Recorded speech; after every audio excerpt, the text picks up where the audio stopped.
ከመልካም ወዳጅነት ወደ ለየለት ጥላትነት የተሸጋገሩት እስራኤልና ኢራንና እስራኤል ወዳጅ የነበሩ ግን በጊዜ ሂደት በጠላትነት መፈላለግ ከጀመሩ 4 አስርት ዓመታትን አስቆጥረዋል። ኢራን እስራኤልን ለመጥላት የሚያስችል ምንም ምክንያት እንዳልነበራት አንዳንድ የታሪክ አዋቂዎች ይናገራሉ። የእስራኤልና ኢራን ግንኙነት የእስራኤል መመስረት በ1947 ዓ.ም በተባበሩት መንግስታት ድርጅት ሲታወጅ ኢራን ተቃወመች። ሆኖም በ1950 ዓ.ም ኢራን የእስራኤልን መንግስት ዕውቅና እንደሰጠች ይነገራል።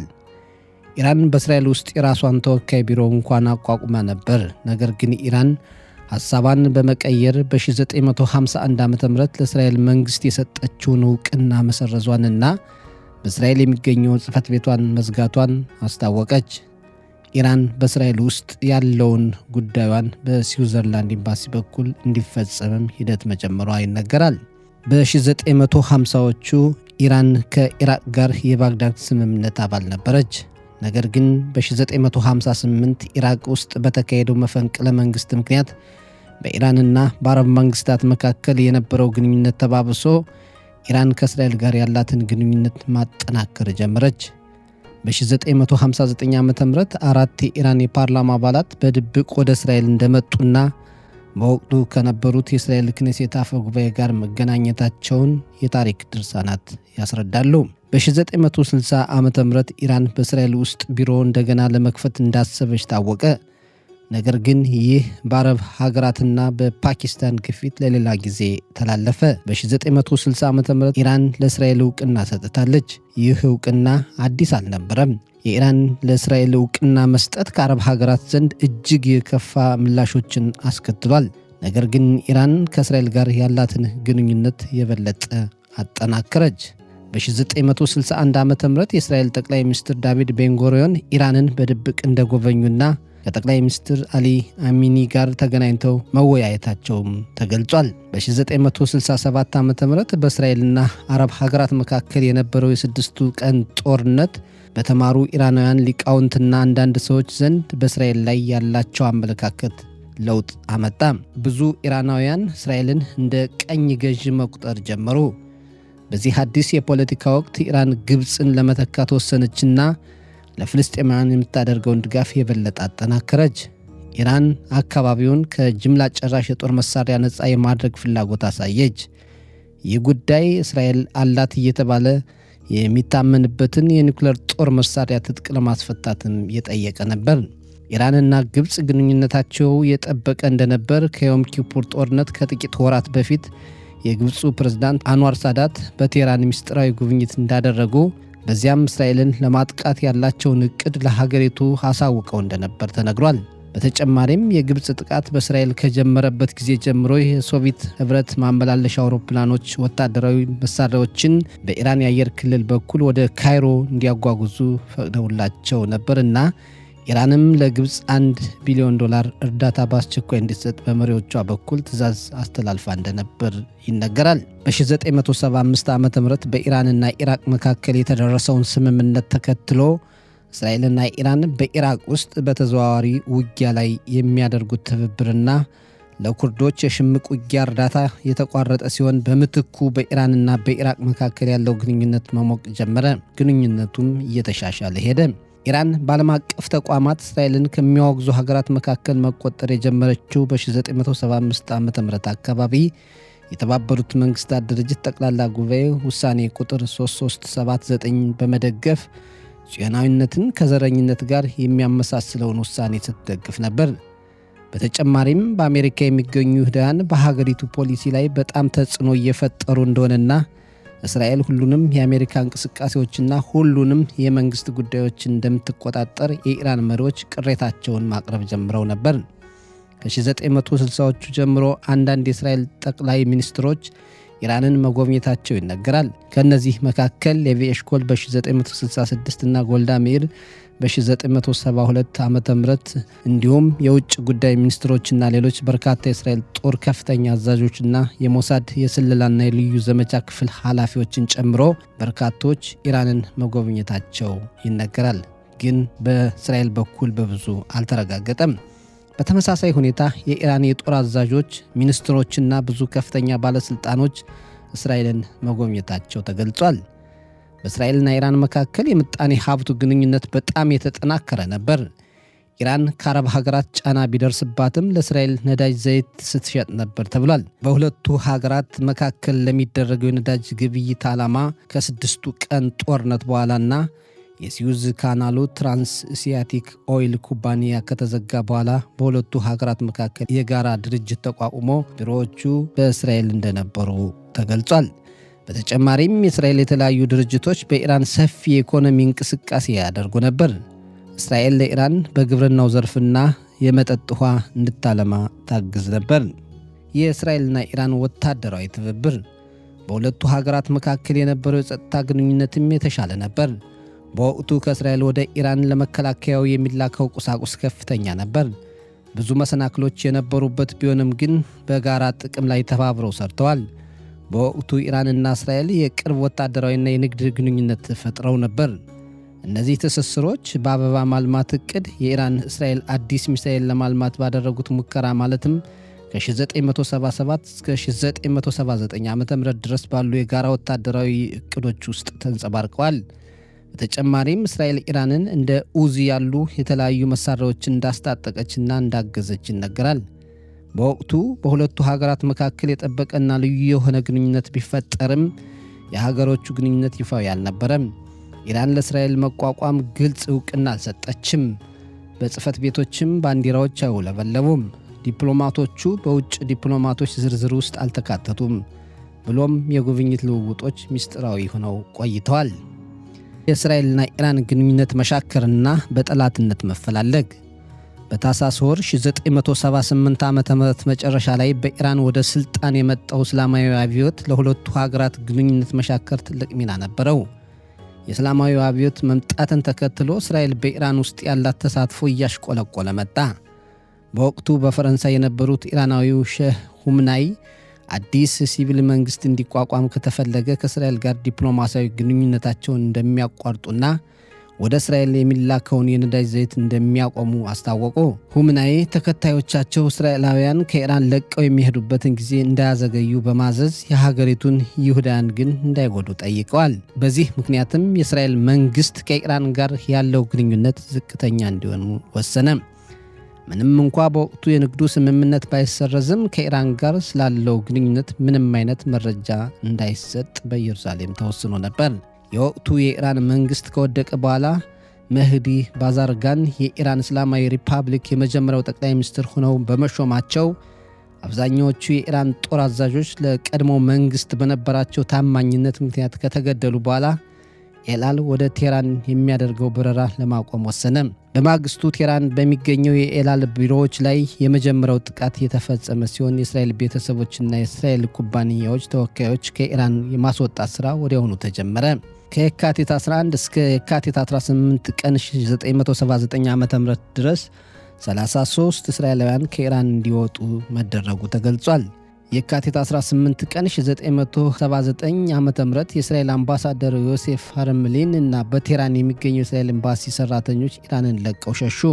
ጠቅላይ ሚኒስትር፣ የውጭ ጉዳይ ሚኒስትርና የሙስሊም አብዮታዊ ምክር ቤት አባል በተገኙበት ያሲር አረፋት ቴህራን በሚገኘው የእስራኤል ኤምባሲ ህንፃ ላይ የፍልስጤም ባንዲራ ከፍ ብሎ እንዲውለበለብ እንዳደረጉና የበለጠ ግንኙነቱ እንዲሻክር መሆኑ ይነገራል። በእስራኤልና ኢራን መካከል የተከሰተው የርዕዮተ ዓለም ልዩነት የኢራን እስላማዊ ሪፐብሊክ በትረ ስልጣኑን ከያዘ በኋላ የእስራኤል ጠላት ሆነ። ጸረ ጽዮናዊ አመለካከቱ እየተባባሰ ሄደ። እስላማዊው ሪፐብሊክ በእስራኤል ላይ የመነጨው ጠላትነት በጣም ከፍ አለ። በይሁዳውያን ላይ በጀርመን ናዚዎች የተፈጸሙ የጅምላ ጭፍጨፋዎችን መካድ ጀመረ። የእስራኤልን መጥፋት በግልጽ ማስተጋባት ጀመረ። እንደ ሐማስና ሂዝቦላ ያሉ ተመሳሳይ ርዕዮተ ዓለም ያላቸውን ድርጅቶች ማገዝ ዋነኛ ተግባሩ ሆነ። ጸረ እስራኤል አቋም ላላቸው ድርጅቶች የሚሰጠው መንፈሳዊና ቁሳዊ ድጋፍ ጨመረ። እስላማዊው አብዮት ብቻውን የሚቆም ሳይሆን አገዛዙ በዘመናዊ የእስልምና ሃይማኖት ፈተና ውስጥ ስላለበት ሁኔታና ሙስሊሞች እየተጋፈጡ ላሉት አመለካከት ወሳኝ አካል ሆነ። በዚህ ሁኔታ በእስላማዊው አገዛዝና በእስራኤል መካከል ያለው ግጭት በእስልምናና በኢምፔሪያሊስቶች ወይም ምዕራባውያን መካከል በሚደረገው ሁሉን አቀፍ ትግልና እስራኤል ተወክላለች ተብሎ ስለሚታሰብ ኢራን እስከ ዛሬ ድረስ በዚህ ጉዳይ ላይ ለመደራደር ፈቃደኛ አልነበረችም። ጸረ እስራኤል፣ ጸረ አሜሪካና ጸረ ምዕራባውያን እንቅስቃሴዎችን አጠናክራ ቀጠለችበት። ኢራን የእስልምና ርዕዮተ ዓለምን ለማሳደግ ከመፈለግ ባሻገር ጸረ እስራኤል ፖሊሲን አጠናከረች። ኢራን የሙስሊሙን ዓለም መሪና የመካከለኛው ምስራቅ ማዕከላዊ ተዋናይ የመሆን ፍላጎት አደረባት። የእስላማዊው አብዮት ስኬትና የቀድሞ የኢራን አመራር ጥላቻ ከእስራኤል ጋር የነበራትን ግንኙነት ለማበላሸት ብዙ አግዟል። በሀገራቱ መካከል ጠላትነት የበለጠ መጠናከሩ። ለ47 ዓመታት ያክል በስልጣን ላይ የቆዩት የኢራን አያቶላዎች ሌሎች የአብዮታዊ ፖሊሲዎቻቸውን ከማስፈጸም ባሻገር አገሪቱን የመምራት ፍላጎት በሚያሟሉበት ጊዜም ቢሆን በእስራኤል ላይ ላለው ያልተቋረጠ ጥላቻ ብዙ አገልግሏል። ኢራን የእስራኤልን የጠላትነት ባንዲራ ከማውለብለብ አልተቆጠበችም። የአረብ ሀገራት ከእርሷ ጋር በሚደረገው ትግል ቁርጠኝነታቸውን ባለማግኘቷና ከእስራኤል ጋር በሰላም ለመደራደር ያላቸውን ፍላጎት በማውገዝ ጸረ እስራኤል አቋም ያላቸውን አካላት ማገዝ ቀጠለች። ኢራን ለፍልስጤማውያን የቆምኩ ነኝ በሚል ሐማስና ሂዝቦላ ድጋፏን ቀጠለች። ኢራን ከ1979 ዓ.ም ጀምሮ የኢየሩሳሌምን ቀን ከጽዮናዊነት ጋር በማዛመድ ጸረ እስራኤል እንቅስቃሴ እንዲሆንበት አደረገች። እስራኤል ኢራንን የህልውናዋ አደጋ ዋና ምንጭና ለሰላሙ ሂደትና አጠቃላይ አካባቢው መረጋጋት እውነተኛ ስጋት አድርጋ ታቀርባታለች። ኢራን እስላማዊ ሪፐብሊክ እንደመሆኗ እስራኤልን ከጅምሩ ተቃውማ ፍልስጤማውያንን ትደግፋለች። ምክንያቱም እስራኤልን እንደ ህገወጥ መንግስት ስለምትመለከት ነው። እስላማዊ ሪፐብሊኩ ከእስራኤል ጋር የሚደረገውን ማንኛውንም የአረብ ፍልስጤም የሰላም ስምምነት ይቃወማል። በዚህም ተቃውሞ የጋዛ ኢያሪኮ እንዲሁም ደግሞ የኦስሎን ስምምነት አሳፋሪና ከዚህ በፊት ታይቶ የማይታወቅ ክህደት ብሎ ጠርቶታል። የአሜሪካ እስራኤልና ኢራን ጉዳይ በኢራን እይታ እስራኤል ለይሁዳውያን መንግስት መመስረት የቆመች ሀገር ብቻ ሳትሆን የምዕራባውያንን የመካከለኛው ምስራቅ ጥቅም ለማስጠበቅ የተመሰረተች ሀገር ናት ብላ ታስባለች። ኢራን እስላማዊ ሀገሮችን አንድ ለማድረግ እስራኤልን እንደ እንቅፋት ነው የምትመለከተው። ኢራን እስራኤልን የአሜሪካ ቅጥያ አድርጋ ነው የምትመለከታት።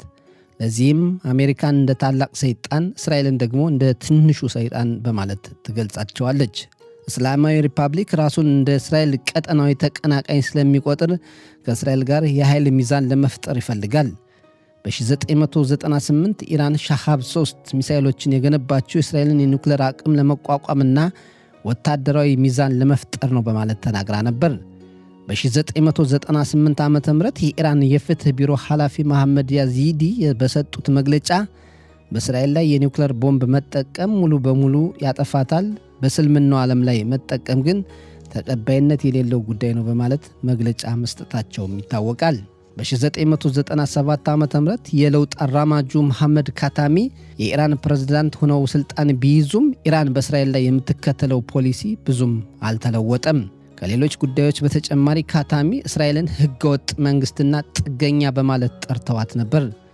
ሆኖም አንዳንዶች ይሁዲዎች በኢራን ውስጥ ደህንነታቸው የተጠበቀ ነው፣ እናም ሁሉም ሃይማኖቶች ሊጠበቁ ይገባል በሚለው የካታሚ መግለጫ ላይ የልከኝነት ምልክቶች ታይተዋል። ከ2005 እስከ 2013 የቆዩት የኢራን ፕሬዝዳንት ማህሙድ አህመዲነጃድ በእስራኤል ላይ ያላቸውን ጠላትነት በይበልጥ ሲያሰሙ ቆይተዋል። የጀርመን ናዚዎች ጭፍጨፋ ማድረሳቸውን በጥርጣሬ ገልጸው አውሮፓውያን ይሁዳውያን ለደረሰባቸው ጭፍጨፋ ማካካሻ እንደሚያስፈልግ ከተሰማቸው ከእስራኤል ይልቅ በአውሮፓ የጽዮናዊነት መንግስት መመስረት አለባቸው ሲሉም ተከራክረዋል። የእስራኤልና የኢራን ግንኙነት በኢራን የኒውክሌር መርሃ ግብር ልማትና በእስራኤል የኒውክሌር ጦር መሳሪያ ኢራን እንዳይደርስ ለመከላከል በሚደረገው እንቅስቃሴ ምክንያት ይበልጥ ተባባሰ። እስራኤል በዓለም አቀፉ ማህበረሰብ በዲፕሎማሲያዊ ደረጃ የኢራንን የኒውክሌር መርሃ ግብር በመቃወም እርምጃ ወስዳለች። እንዲሁም በኢራን ላይ የሚሰነዘር ጥቃትን እንደምትደግፍ ፍንጭ ሰጥታ ነበር። የዓለም ማህበረሰብም የኢራንን የኒውክሌር ጦር መሳሪያ እቅድ ካላስቆመ በኢራን ላይ እርምጃ እንደምትወስድ ታስጠነቅቅ ቆይታ ነበር። ጠቅላይ ሚኒስትር ቢንያሚን ኔታንያሁ ኢራን በፍጹም የኒውክሌር ጦር መሳሪያ ባለቤት አትሆንም፣ ለዚህም እኛ የተቻለንን ያክል እንጥራለን፣ እርምጃ እንወስዳለን በማለት በተለያዩ የሀገር ቤትና ዓለም አቀፍ መድረኮች ላይ በአጽንኦት ሲናገሩ ቆይተዋል። በሰኔ ወር የተካሄደው 2025 ዓ.ም የ12 ቀናቱ የእስራኤልና ኢራን ጦርነት ዘመቻው አንበሳው ተነሳ። ሄን አም ክላቪ ያኩም ከአርየ ይትናሳ እነሆ ሕዝቡ እንደ ንስት አንበሳ ይቆማል፣ እንደ አንበሳም ይነሳል የሚለው ጥቅስ የእስራኤልን ሕዝብ ጥንካሬና ጽናት የሚገልጽ ሲሆን በኦሪት ዘኍልቍ ምዕራፍ 23 ቁጥር 24 ላይ ይገኛል። ይህ ሐረግ መነቃቃትን፣ ጀግንነትንና ከጠላቶች በላይ ከፍ ማለትን የሚያመለክት ሲሆን ብዙ ጊዜ ብሔራዊ የመቋቋም አቅምን ለመግለጽ ይጠቅማል። ጠቅላይ ሚኒስትር ቢንያሚን ኔታንያሁ ዘመቻ ሲያውጁ የዘመቻውን ዋና ዓላማ ይፋ አድርገው ነበር። ባለፈው ዓመት በሰኔ ወር 2025 ዓ.ም እስራኤልና ኢራን በድንበር የማይገናኙና እጅግ ብዙ ኪሎ ሜትሮችን የተራራቁ ሀገራት ቢሆኑም መፈላለግ ከጀመሩ ከ4 አስርት ዓመታት በላይ ሆኗል። እስራኤል በኢራን ላይ መረጃዎችን ስትሰበስብ ከቆየች በኋላ ሰኔ 13 ቀን 2025 ዓ.ም የጦር ዘመቻ መክፈቷን በይፋ አስታውቃለች። ከሰኔ 13 እስከ ሰኔ 24 ቀን 2025 ዓ.ም የተካሄደውና የ12 ቀን ጦርነት በመባል የሚታወቀው በመካከለኛው ምስራቅ የተካሄደ ትልቅ ግጭት ነበር። ጦርነቱ የጀመረው እስራኤል በኢራን ውስጥ ድንገተኛ ጥቃት በፈጸመችበት ወቅት ሲሆን በወቅቱ ታዋቂ የጦር መሪዎችን እና የኒውክሌር ሳይንቲስቶችን በመደምሰስ ነው።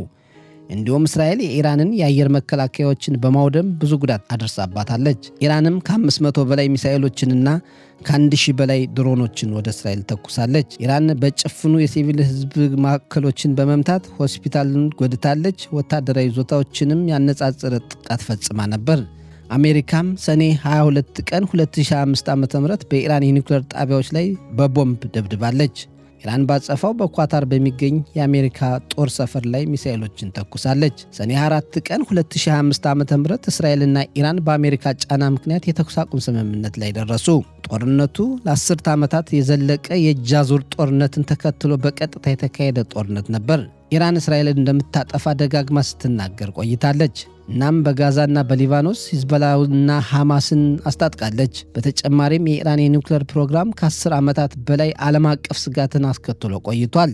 እስራኤል የህልውና ስጋት እንደሆነ ትቆጥረዋለች። በ2015 ዓ.ም በፕሬዝዳንት ባራክ ኦባማ ስልጣነ መንግስት ኢራን ከሀያላን ሀገራት ጋር ስምምነት ፈርማ ስለነበር የተወሰነ ማዕቀቦች ተነስተውላት ነበር።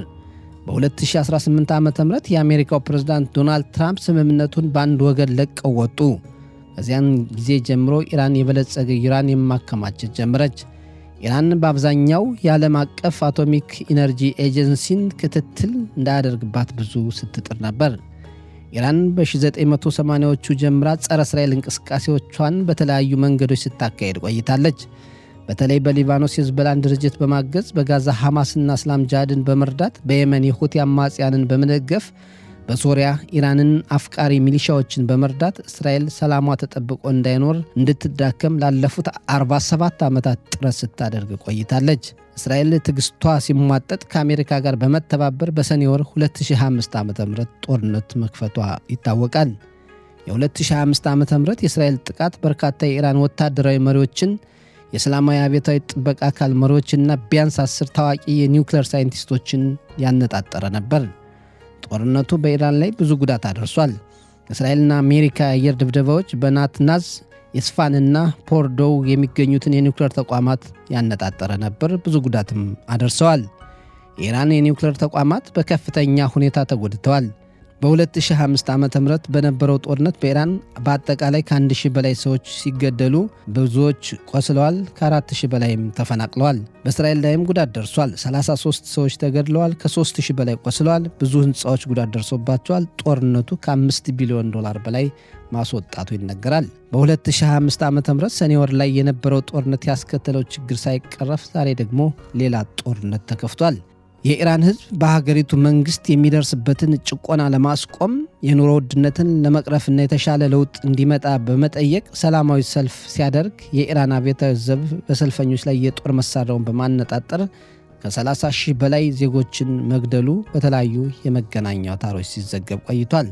የአሜሪካው ፕሬዝዳንት ዶናልድ ትራምፕ የኢራን መንግስት በዜጎቹ ላይ ጥቃቱን ካላቆመ እርምጃ እንወስድበታለን ብለው ቃል መግባታቸው ለዛሬው ጦርነት ዋና መነሻ መሆኑ ይነገራል። ኢራን ያላትን ጸረ አሜሪካና ጸረ እስራኤል እንቅስቃሴዎች እንድትተው የአሜሪካው ፕሬዝዳንት ቢያስጠነቅቁም የአያቶላዎች አስተዳደር ጆሮ ዳባ ልበስ ብሎ ማለፉ ይታወቃል። ኢራን የኒውክሌር እቅዷን እንድታቆም፣ የባለስቲክ ሚሳኤል ግንባታዋን እንድትሰርዝ፣ ለሐማስና ሂዝቦላ ድጋፏን እንድታቋርጥና በኢራን ህዝብ ላይ አብዮታዊ ዘብ የሚያደርሰውን ግድያ እንዲያቆም ኢራንን አሜሪካ ደጋግማ መጠየቋ ይታወሳል። ችግሩን በዲፕሎማሲያዊ መንገድ ለመፍታትም ከኦማን እስከ ስዊዘርላንድ ጄኔቫ ድረስ ከአንዴም 4 ጊዜ ድርድር ቢካሄድም ኢራን የአሜሪካን ጥያቄ አልመለሰችም። አሜሪካ ዲፕሎማሲያዊ መንገዱ መፍትሄ ካላመጣ ወታደራዊ አማራጭ አይቀሬ ነው ስትልና ሰፊ ዝግጅት ስታደርግ መቆየቷ ይታወሳል። እስራኤልም ብትሆን ኢራንን ለህልውናዬ ስጋት ናት በሚል በጽኑ ደጋግማ ስትናገር መቆየቷ ይታወሳል። ሁለቱ ሀገራት በመተባበር ዛሬ የካቲት 8 ቀን 2026 ዓ.ም ከጠዋት ጀምረው እስራኤልና አሜሪካ በትብብር በኢራን ላይ ወታደራዊ ዘመቻ ከፍተዋል። የአሜሪካው ፕሬዝዳንትም ሆኑ የእስራኤሉ ጠቅላይ ሚኒስትር የዘመቻውን አስፈላጊነት ለህዝባቸው ገልጸዋል። የሁለቱ ሀገራት ጥምር ጦር ኢራንን መግቢያ መውጫ እያሳጣት ይገኛል። ኢራንም ወደ እስራኤል ሚሳኤሎችና ድሮኖችን እየተኮሰች ትገኛለች። በመካከለኛው ምስራቅ በሚገኙ አንዳንድ የአሜሪካ ወዳጅ ሀገራት ላይም እንደተኮሰች ይነገራል። እስራኤል የአሁኑን የጦር ዘመቻ በኢብራይስጥ ሻአጋት ሃሪ ወይም አንበሳው አገሳ የሚል ስያሜ ሰጥተዋለች። እስራኤልና አሜሪካ በዚህ ዘመቻ 4 የሚሆኑ ዓላማዎችን ለማሳካት ማቀዳቸውን ገልጸዋል። የመጀመሪያው የኢራንን እስላማዊ አስተዳደር ወይም የአያቶላዎችን ስርዓት መገርሰስ ነው። ሁለተኛው የኢራንን የኒውክሌር ዕቅድ ማስቀረት፣ ሶስተኛው የባሊስቲክ ሚሳኤሏን መደምሰስ፣ አራተኛው ኢራን በመካከለኛው ምስራቅ የሚገኙ ሽብርተኛ ድርጅቶችን ማገዟን ማስቆም ነው። ጦርነቱ የተያዘለትን ዕቅድ ያሳካል ወይ የሚለውን ጉዳይ በጊዜ ሂደት የምናውቀው ቢሆንም አሁን ያበጠው የፈነዳበትና አሜሪካና እስራኤል የኢራንን ትከሻ እየለኩ ያለበት ወቅት ነው። ሁለቱ ሀገራት በቴክኖሎጂም ሆነ በተሻሻሉ ጦር መሳሪያዎች በጣም የተሻለ ደረጃ ያላቸው በመሆናቸው የኃይል ሚዛኑን መውሰዳቸው አይቀሬ ነው። ያም ሆኖ ኢራንም እንዲሁ የምትናቅ ሀገር አይደለችም። የአቅሟን ለመመለስ የተቻላትን ያክል መጣሩ አይቀርም። ችግሩ በዲፕሎማሲያዊ መንገድ ተፈቶ ቢሆን ኖሮ ብዙ ውድመትና ኪሳራ አይደርስም ነበር። ይሁን እንጂ ውይይቱ መፍትሄ አልባ ሆኖ ወደ ጦርነት ተገብቷል። አሜሪካ ለሰላም ስጋት ናት የምትላትን ኢራንን በቀላሉ የማትተዋት መሆኑ ይታወቃል። እስራኤልም ከምድረ ገጽ ለማጥፋት ከ4 አስርተ ዓመታት በላይ ስትሰራ የቆየችውን ኢራንን እንዲሁ ነካክታ የማትተዋት መሆኑ ይታወቃል። በተለይ የኢራን አያቶላዎች አስተዳደር እንጂ የኢራን ሕዝብ ወዳጃችን ነው ይላሉ አሜሪካና እስራኤል። አሜሪካና እስራኤል ሰፊ ዝግጅት አድርገውና ብዙ መረጃ ሰብስበው ወደ ጦርነቱ በመግባታቸው በኢራን ያስተዳደር ለውጥ እስኪሆን ድረስ ጦርነቱ ይቀጥላል የሚል ግምት በብዙዎች ዘንድ ይነገራል። ነገ የሚሆነውን ባናውቅም ዛሬ ጦርነቱ በስፋት እየተካሄደ ነው። የእስራኤልና አሜሪካ ጦር አውሮፕላኖች በኢራን ሰማይ ላይ እንደፈለጉት እየበረሩ ጉዳት እያደረሱ ነው። ኢራንም ወደ እስራኤል ሚሳኤልና ድሮን መተኮሷን ቀጥላለች። ጦርነቱ ተጀመረ እንጂ መጨረሻው አይታወቅም። ነገ የሚሆነውን አብረን የምናየው ይሆናል። ጦርነት አውዳሚ ነው። ጦርነት ብዙ ኪሳራና ጉዳት አድራሽ ነው። የሰላም አማራጭ ሲጠፋ ደግሞ አንዳንዴ ጦርነት አስፈላጊ ነው። ያም ሆኖ ከሰላም የሚበልጥ ነገር የለምና ለአካባቢውም ሆነ ለዓለም ሰላም እንዲሰፍን እንመኛለን። የመረጃ ምንጫችን የኢራንና እስራኤል ግንኙነትን የሚጠቅሱ ታሪካዊ ምንጮች ናቸው። አብራችሁን ስለቆያችሁ እናመሰግናለን። አዘጋጅና አቅራቢ ሰጠኝ ዘመነ። ሰላም ለሀገራችን፣ ሰላም ለዓለም፣ ሰላም ለአካባቢያችን።